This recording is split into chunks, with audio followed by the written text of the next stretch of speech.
कंचन ने जिस समीर को विकलांग होते हुए भी अपनाना अपना धर्म समझा था, उसी समीर ने आज उसकी पत्नी होने के अस्तित्व को ललकारा था। आज उसके सामने समीर का दोहरा चरित्र जाहिर हो गया था। सचमुच पुरुष को बदलते देर नहीं लगती। ये वही समीर था जिसे मैंने हर हाल में स्वीकारा था। चाहती तो शादी से इनकार कर सकती थी, पर मेरे अंतर्मन को गवारा ना था। एंगेजमेंट के 1 महीने के बाद समीर का पैर एक एक्सीडेंट में कट गया। भाभी ससुर ने संदेश भिजवाया कि क्या मैं समीर से इस स्थिति में शादी करने के लिए तैयार हूँ। पापा दुविधा में थे। लड़के की सरकारी नौकरी थी, देखने सुनने में खूबसूरत था। अब नियति को क्या कहें, पैर कटने को लिखा था सो कट गया। फिर भी मुझ पर उन्होंने जोर नहीं डाला। मुझे अपने तरीके से फैसला लेने की छूट दे रखी थी। दुविधा में तो मैं भी थी।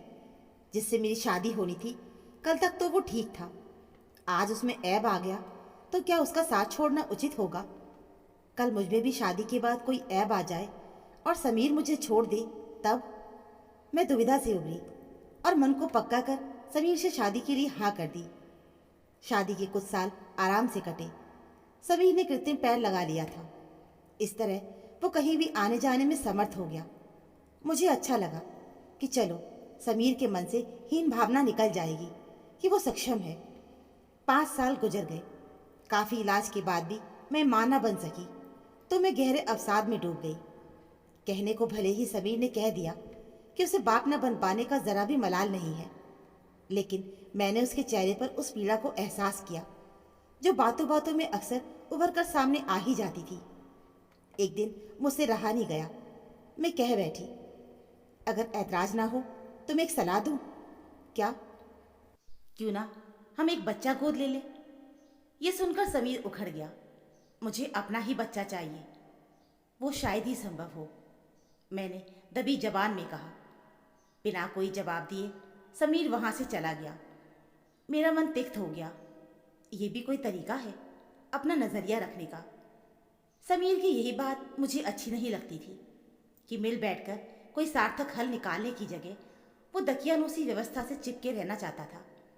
मैंने महसूस किया कि समीर में पहले वाली बात नहीं रही। वो मुझसे कम ही बोलता, देर रात तक टीवी देखता या फिर रात को देर से घर लौटता था, और मैं पूछती तो वो यही कहता कि अकेला घर उसे काटने को दौड़ता है। अकेले कहाँ हो तुम? क्या मैं तुम्हारे लिए कुछ भी नहीं रही?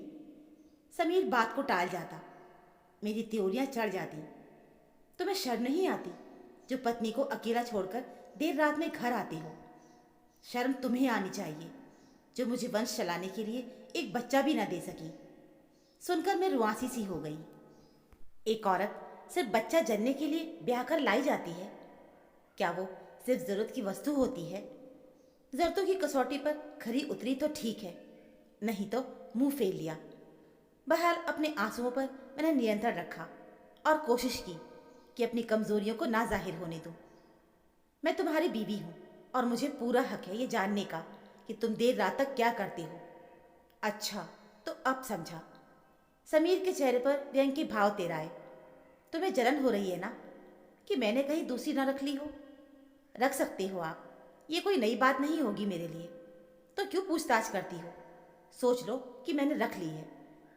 भले ही ये कथन झूठा हो तो भी इससे समीर की मनसा समझ में तो आ ही गई।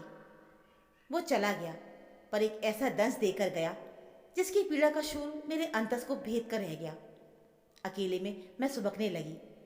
कैसे कोई पुरुष इतना बदल सकता है? 5 साल जिसके साथ सुख दुख साझा किया, वो एकाएक कैसे निर्मोही हो सकता है? लाख कोशिशों के बाद भी मैं इस सवाल का जवाब ना ढूंढ सकी। किसी तरह मैंने अपने आप को संभाला। कंचन एक बेहद ही सुलझी हुई लड़की थी। वो समीर में ऐब देखने के बाद भी उसे अपना जीवन साथी बनाने के लिए तैयार हो गई। आज समीर के एक दूर के रिश्ते की मामी की लड़की पूजा आने वाली थी। बिन बाप की लड़की थी। उसे बीएड करना था। इस लिहाज से तो वो 1 साल रहेगी ही रहेगी। हालांकि समीर के माँ बाप नागमों सिकोड़ रहे थे। दीदी, बिन बाप की बेटी है, तुम लोग चाहोगे तो अपने पैरों पर खड़ी हो जाएगी, वरना मेरे पास तो कुछ भी नहीं जिसके बल पर मैं उसका ब्याह कर सकूं। पढ़ाई लिखाई का भरोसा है, पढ़ लिख कर कम से कम अपना पेट पाल तो सकेगी, कहकर मामी रुआसी सी हो गई। मेरी सास ने उन्हें ढांढस बताया। मेरी सास समीर की तरफ मुखातिब हुई। समीर, तुम पूजा को उसका स्कूल दिखा दो। बेटा, यहाँ आने जाने के लिए रिक्शा तो मिल जाता होगा ना? मामी जी मुंह बनाकर बोली। नहीं मिलेगा तो मैं छोड़ आया करूँगा। समीर ने एक नज़र पूजा पे डाली तो वो मुस्कुरा दी। यही सब सोचकर आई थी कि यहाँ पूजा को कोई परेशानी नहीं होगी, तुम सब लोग उसे संभाल लोगे। मामी जी भावुक हो उठी। वो आके बोली, पूजा के पापा के जाने के बाद तुम लोगों के सिवा मेरा है ही कौन? रिश्तेदारों ने सहारा ना दिया होता तो मैं कब की टूट चुकी होती। ये कहकर वो सुबकने लगी। पूजा ने उन्हें डांटा। हर जगह अपना रोना लेकर बैठ जाती हो। क्या करूं, मैं अपने आप को रोक नहीं पाती। आज तेरे पापा जिंदा होते तो मुझे इतनी भागदौड़ ना करनी होती। आप कोई गैर नहीं हो जीजी। हम सब पूजा का वैसा ही ख्याल रखेंगे जैसे आप उसका घर पे रखती हैं। मेरी सास ने उन्हें तसल्ली दी। वो आंसू पोंछने लगी। 2 दिन रहकर मामी जी बरेली चली गईं। समीर ने पूजा को उसका कॉलेज दिखलाया और दाखिला भी करवा दिया। उसकी ज़रूरतों का सामान खरीदा। निश्चय ही रुपए समीर ने ही खर्च किए होंगे। मुझे कोई एतराज़ नहीं था, मगर इस बहाने वो पूजा का कुछ ज़्यादा ही ख्याल रखने लगा था। उसके खाने पीने से लेकर छोटी छोटी ज़रूरतों के लिए भी वो हमेशा मोटरसाइकिल स्टार्ट किए रहता। पत्नी से ज़्यादा गैर को तवज्जो देना मेरे लिए असहनीय था। मेरी सास भी उसी की ही होके रह गई थी। न जाने माँ बेटे के बीच क्या चल रहा था। एक दिन मुझसे रहा नहीं गया तो मैं बोल पड़ी, क्या पूजा मुझसे भी ज़्यादा अहमियत रखने लगी है तुम्हारे लिए? तुम अच्छी तरह जानती हो कि वो बिन बाप की बेटी है। समीर बोला, तो क्या बाप की भूमिका निभा रही हो? मैंने व्यंग किया। तमीज़ से बात करो। वो उखड़ गया। चिल्लाओ मत। मैंने भी अपना स्वर ऊंचा कर लिया। वो संभल गया। आहिस्ता बोलो, अब आए रास्ते पर। ये मत समझना कि तुम कुछ भी करोगे और मैं चुपचाप तमाशा देखती रहूंगी। क्या किया है मैंने? अपने दिल से पूछो। वो अनजान बनने की कोशिश करने लगा। मासूम बनकर पूजा को बरगलाओ, मुझे नहीं। मैं पुरुषों की नस नस से वाकिफ हूँ। पिछले 1 हफ्ते से मैं नैपकिन लाने के लिए कह रही हूँ। लाए? मैं भूल गया था। आजकल तो सिर्फ पूजा की ज़रूरतों के अलावा कुछ याद ही नहीं रहता तुमको। बार बार उसका दाम मत लो, वरना। समीर ने दांत पीसे। बात बढ़ती देखकर वो कमरे से बाहर निकल गया। कायर पुरुषों की यही पहचान होती है कि वो मुंह छिपाकर भागने में ही अपनी भलाई समझते हैं। समीर अपनी माँ के कमरे में आ गया। बहुत बदतमीज है, मेरी सास बोली। 4 दिन के लिए आई है, उसे भी चैन से रहने नहीं देती। वो क्या सोचेगी? सिर पर हाथ रखकर वो बैठ गई। न जाने क्या सोचकर वो थोड़ी देर के बाद मेरे कमरे में आई। क्यों बहू, तुम्हारे संस्कार क्या तुम्हें यही सिखाते हैं कि अतिथियों के साथ बुरा सलूक करो? आपका बेटा अपनी पत्नी के साथ क्या कर रहा है, क्या आपने जानने की कभी कोशिश की है? क्या कर रहा है? पापा की तबीयत ठीक नहीं थी। भैया ने बुलाया तो मायके जाना पड़ा। एक बार सोचा अपनी पीड़ा कहकर मन हल्का कर लूं, पर हिम्मत नहीं पड़ी। पापा तनावग्रस्त होंगे। क्या नहीं कर रहा है वो? कुछ भी तो नहीं छिपा है आपसे। पूजा को सिर माथे पर बिठाया जा रहा है, वहीं मेरी तरफ ताकने तक की फुर्सत भी नहीं है किसी के पास। ये तुम्हारा वहम है। हकीकत है माँ जी, हकीकत ही सही। इसके लिए तुम खुद जिम्मेदार हो। पूजा को मैं यहाँ लाई हूँ, बेवजह उसे बीच में मत घसीटो। तुम अच्छी तरह जानती हो कि पति पत्नी के बीच रिश्तों की डोर औलाद से ही मजबूत होती है। तो क्या यह संभावना पूजा में देखी जा रही है? बेशर्मी कोई तुमसे सीखे। बेशर्म तो आप हैं जो अपने बेटे को शह दे रही हैं। मैं भी कुछ छिपाने के मूड में नहीं थी। ऐसा ही सही, तुम्हें रहना हो तो रहो। रहूंगी तो मैं यहीं पर ही। देखती हूँ मुझे कोई मेरे हक से कैसे वंचित करता है। अति भावुकता के चलते मेरी रुलाई फूट पड़ी। बिस्तर पर लेटे लेटे मैं सोचने लगी। एक मैं थी जो कि जानते हुए भी कि समीर विकलांग है, उसे अपनाना अपना धर्म समझा। और वही समीर मेरे बांझपन को इतनी बड़ी विकलांगता समझ रहा है कि मुझसे छुटकारा पाने तक की सोचने लगा है। इतनी जल्दी बदल सकता है समीर? ये वही समीर है जिसने सुहागरात वाले दिन मेरे माथे को चूम कर कहा था, ये मेरा सौभाग्य है कि मुझे तुम जैसे विशाल हृदय वाली जीवन संगनी मिली है। मैं तुम्हें यकीन दिलाता हूँ कि कभी अपनी तरफ से तुम्हें कोई शिकायत का मौका नहीं दूंगा। आज समीर इतना गिर गया कि उसे रिश्तों की मर्यादा का कोई ख्याल ही नहीं रहा। माना कि दूर के रिश्ते की मामी की लड़की है पूजा, पर जब नाम दिया है तो उसे निभाने का भी संस्कार हर माँ बाप अपने बच्चों को देते हैं। पता नहीं मेरी सास को क्या हो गया है कि सब जानते हुए भी अनजान बनी है। पापा की तबीयत ठीक नहीं थी, भैया ने बुलाया तो मुझे मायके जाना पड़ा। एक बार सोचा अपनी पीड़ा कहकर मैं अपना मन हल्का कर लूं, पर मेरी हिम्मत नहीं पड़ी। पापा तनावग्रस्त होंगे, पर भाभी की नज़रों से मेरी पीड़ा छिप नहीं सकी। वो एकांत पाकर मुझसे पूछ बैठी। पहले तो मैंने टाल मटोल किया, आखिर कब तक। मेरी हकीकत मेरे आंसुओं ने बेपर्दा कर दी। रात भैया से उन्होंने खुलासा किया। वो क्रोध से भर गए।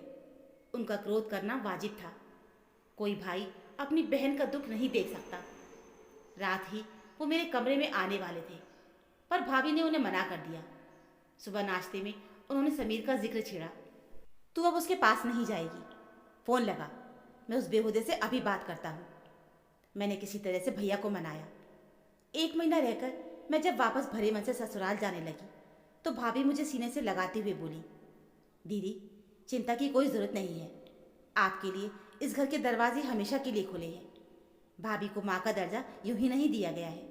मैं खुद नहीं खाऊंगी पर आपको भूखा नहीं रखूंगी, ये मेरा वादा है आपसे। नहीं पटे तो निसंकोच चली आइएगा। मैं कोशिश करूंगी भाभी कि मैं उसे सही रास्ते पर ले आऊं। भरे कंठ से मैं बोली। ससुराल में आकर जो दृश्य मैंने देखा तो मेरे पैरों तले ज़मीन खिसक गई। पूजा की मांग में सिंदूर भरा था, तो क्या समीर ने पूजा से शादी कर ली? सोचकर मैं सिहर गई। मैं तेजी से चलकर अपने कमरे में आई। देखा तो समीर लेटा हुआ था। मैंने उसे झकझोर कर उठाया। ये क्या देख रही हूँ मैं? पूजा की शादी कब हुई और कौन है उसका पति? पहले तो समीर ने नजरें चुराने की कोशिश की, पर ज़्यादा देर तक हकीकत पर पर्दा न डाल सका। बेशर्मों की तरह बोला, तुम जो समझ रही हो वो सच है। पूजा से तुमने शादी कर ली? हाँ, मेरे रहते हुए तुम्हारी हिम्मत कैसे हुई? तुम चाहे इसे जिस रूप में भी ले लो, पर यह अच्छी तरह जानती हो कि मुझे अपना बच्चा चाहिए। मेरी सहमति लेना तुमने मुनासिब नहीं समझा। क्या तुम देती? हो सकता था मैं दे देती। सुनकर समीर खुश हो गया। मुझे तुमसे यही उम्मीद थी, कहकर जैसे ही समीर ने मेरे करीब आकर मुझे अपनी बाहों में भरकर प्यार जताने का नाटक दिखाना चाहा तो मैंने उसे झटक दिया। मेरे क्रोध की सीमा नहीं रही। मुझसे न रोते बन रहा था और ना ही हंसते। किसी तरह मैंने खुद को संभाला। अब जो हुआ उसे बदला तो नहीं जा सकता था। वैसे भी हमेशा पुरुषों की ही चली है, लिहाजा मैंने परिस्थितियों से समझौता करना ही मुनासिब समझा। फिर भी समीर को औकात बताने से ना चूकी। समीर, तुम अच्छी तरह जानते हो कि बांझ शब्द एक स्त्री के लिए गाली से कम नहीं होता, फिर उस स्त्री के लिए तो और ज़्यादा जो इस कलंक के साथ अभिशापित जीवन जीने के लिए मजबूर हो। मुझे दुख इस बात का नहीं कि तुमने पूजा से शादी कर ली है। दुख तो इस बात का है कि तुमने मेरी पीठ में छुरा भोंका है, मेरे विश्वास का कत्ल किया है। यही काम तुम मुझे विश्वास में लेकर भी कर सकते थे। समीर, अगर तुम्हारी विकलांगता को खामी समझकर मैंने तुमसे शादी से इनकार कर दिया होता तो तुम मुझे किस रूप में लेते? समीर ने कोई जवाब नहीं दिया। मुझे लगा मैंने व्यर्थ का सवाल उठा दिया है। जिसका चरित्र ही दोगला हो वो भला ये सब सोच विचार क्यों करेगा? खैर, ये समाचार मेरे मायके तक पहुंचा। भैया मेरे ससुराल आते ही गरजे, कहाँ है समीर? मैं उसे बर्बाद करके छोड़ूंगा। सरकारी कर्मचारी होकर भी उसकी हिम्मत कैसे हुई दूसरी शादी करने की? मैंने भैया को किसी तरह शांत करने की कोशिश की। मैं चुप रहने वाला नहीं, पुलिस में रिपोर्ट करूंगा। दर दर की ठोकर न खिलवाई तो मेरा नाम नहीं। समीर चुपके से निकलकर बाहर चला गया। तभी मेरी सास आई और भड़ास निकाल ली। अब मेरी भी सुनिए। पूजा बिन बाप की बेटी थी। समीर ने सिर्फ सहारा दिया है। वो ये बोली, अपनी बेशर्मी को सहारे का नाम मत दीजिए। एक को सहारा दिया और दूसरे को बेसहारा किया। भैया ने व्यंग किया। कंचन को क्या किसी ने घर से जाने के लिए कहा है? सास बोली, मुझे बहलाने की कोशिश मत कीजिए। भैया मेरी तरफ मुखातिब हुए। कंचन, तुम अपना सामान बांधो, अब मैं तुम्हें यहाँ एक पल भी नहीं रहने दूंगा। नहीं भैया, मैं ससुराल छोड़ने वाली नहीं। आज भी हमारा समाज किसी ब्याहता को मायके में स्वीकार नहीं करता। मैं कहते कहते भावुक हो गई। मैं ससुराल की चौखट पर ही दम तोड़ना पसंद करूंगी, मगर मायके नहीं जाऊंगी। भैया की भी आंखें भर आईं। रूढ़िवादी समाज से क्या लड़ना आसान है? गोत्र के नाम पर पति पत्नी को भाई बहन बना लिया जाता है। ऐसे जत समाज से परिवर्तन की उम्मीद करना रेगिस्तान में पानी तलाशने जैसा है। भैया की चरण धूली लेते समय मैंने उन्हें वचन दिया कि मैं कमज़ोर औरत नहीं हूँ, अपने अस्तित्व के लिए कमज़ोर नहीं पड़ूंगी। फिर भी उन्होंने मुझे इसके लिए आश्वस्त किया कि जब चाहोगी तुम्हारे लिए मायके के दरवाजे हमेशा खुले ही रहेंगे। भैया के जाने के 2 घंटे के बाद समीर आया। आते ही हेकड़ी दिखाने लगा। मैंने भी जता दिया कि वो अपनी औकात में रहे। समीर ने मुझे अलग रहने के लिए एक फ्लैट खरीद के दिया। पहले तो मैंने सोचा कि यहीं रहकर अपने हक के लिए लड़ती रहूंगी। कभी उसके खिलाफ कोर्ट में जाने की इच्छा हुई, पर यह सोचकर कदम पीछे कर लेती कि उससे फ़ायदा क्या होगा। बहुत हुआ, उसकी नौकरी जाएगी, जेल जाएगा। वो हर महीने मुझे इतने रुपए दे जाता था कि मेरा खर्च आसानी से चल जाता। मैंने समय काटने के लिए एक स्कूल में नौकरी कर ली। समय धीरे धीरे सरकने लगा। समीर से मेरा संबंध सिर्फ महीने के खर्च लेने के अलावा कुछ नहीं रहा। पूजा के मोहपाश में बंधे समीर को मेरी कोई फिक्र ही नहीं थी, ना ही मुझे ऐसे आदमी से कोई ताल्लुक रखना था। एक दिन उसने बड़े भरे मन से खुलासा किया, मेरे जीवन में बाप बनना ही नहीं लिखा है। जिस स्वर में उसने कहा, मुझे उससे सहानुभूति सी हो गई। जो भी हो, वो मेरा पति है। चाहती तो व्यंग बाण से उसका हृदय छलनी कर सकती थी, पर पीछे लौटकर मैं अपने जख्मों को कुरेदना नहीं चाहती थी। मेरे जीवन में नियति ने जो कुछ भी दिया वो मुझे मिला। अब मैं क्यों बेवजह किसी को कोसूं? फिर भी मैं पूछ बैठी, क्या हुआ?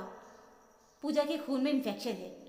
डॉक्टर का कहना है कि अगर वो माँ बनेगी तो निश्चय ही उसे विकलांग बच्चा पैदा होगा। सुनकर मुझे बहुत अफसोस हुआ। समीर से ज़्यादा दुख पूजा के लिए हुआ। समीर ने 2 जिंदगियां बर्बाद की। काश वो मेरी बात मानकर किसी अनाथ बच्चे को गोद ले लेता, तो हमें बुढ़ापे का सहारा मिल जाता और उस बच्चे का जीवन सुधर जाता। कुछ देर चुप्पी के बाद समीर आगे बोला, कंचन, किस मुंह से कहूँ? कहने के लिए कुछ बचा ही नहीं। मैं संचय में पड़ गई। समीर आखिर कहना क्या चाहता है? समीर के दोहरे चरित्र से तो मैं वाकिफ हो ही चुकी थी, इसलिए सजग थी। मैंने ज़्यादा जोर नहीं डाला। आखिरकार उसे कहना ही पड़ा, क्या हम फिर से एक साथ नहीं रह सकते? सुनते ही मेरा पारा 7वें आसमान पर चला गया। जी में आया कि अभी धक्के मार के बाहर निकाल दूं। मेरा अनुमान सही निकला। समीर का दोहरा चरित्र एक बार फिर से जाहिर हो गया। किसी तरह अपनी भावनाओं पर मैंने काबू करते हुए उसे सवाल किया, इस हमदर्दी की वजह? हमदर्दी नहीं, हक। ये समीर की बेशर्मी की पराकाष्ठा थी, पर मैं भावुकता में नहीं बही। जब पूजा को लाए थे तब तुम्हें हक का ख्याल नहीं आया था? मैं भटक गया था।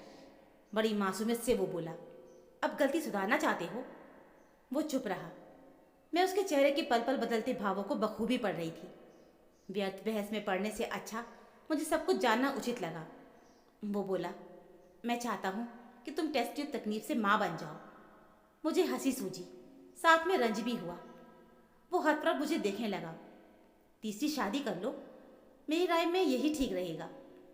कंचन, मुझे माफ़ कर दो, मैंने तुम्हारे साथ बहुत नाइंसाफ़ी की है।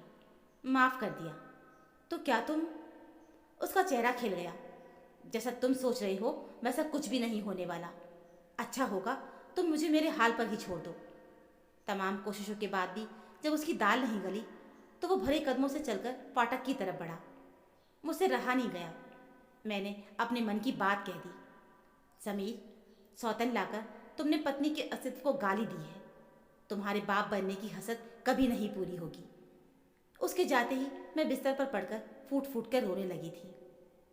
तो दोस्तों, हमारी आज की कहानी में बस इतना ही। ये कहानी आपको कैसी लगी हमें कमेंट बॉक्स में ज़रूर बताइएगा। कहानी अच्छी लगी हो तो प्लीज़ वीडियो को लाइक, चैनल पर नए हो तो चैनल को सब्सक्राइब ज़रूर कर लीजिएगा। मिलते हैं फिर एक नई कहानी के साथ। कहानी सुनने के लिए आप सभी का बहुत बहुत धन्यवाद।